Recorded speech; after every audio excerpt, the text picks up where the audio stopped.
ABS-CBN may malaking anunsyo ngayong Hunyo, nagugat iyon nang sabihin ng ilang executives ng Kapamilya Network nitong Disyembre na ang magiging best year ng ABS-CBN ang 2024 at magkakaroon raw ng isang big turnaround. Maraming netizens ang nanabik sa balitang iyon at inakala nila na bagong prangkisa ang sasalubong sa ABS-CBN ngayong taong ito. Marami ang umasa sa bagong prangkisa para sa ABS-CBN, ngunit sa ngayon ay hindi pa umano priority ng ABS ang pagkakaroon ng prangkisa. Ngunit kung bibigyan umano ng pagkakataon ang network na mag-apply ng franchise para muli itong bumalik sa telebisyon.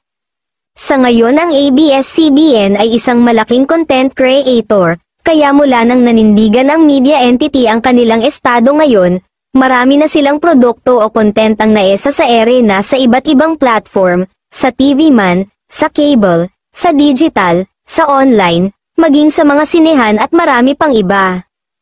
Ang sinasabing big turnaround at best year ng ABS-CBN ay more partnerships at collaborations sa mga malalaking kumpanya, media companies at international projects at ang pagbabalik nito sa dating channel sa All TV.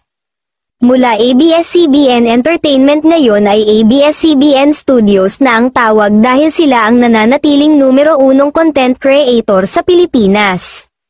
May mga nasagap din tayong ulat na inalok ng gobyerno sa ABS-CBN ang franchise ng isang TV network sa kanila pero tumanggi ang ating Kapamilya Network doon. Sa ngayon ay pinag-iisipan pa kung sa susunod na taon ay makapag-apply na ito ng panibagong prangkise sa 2025.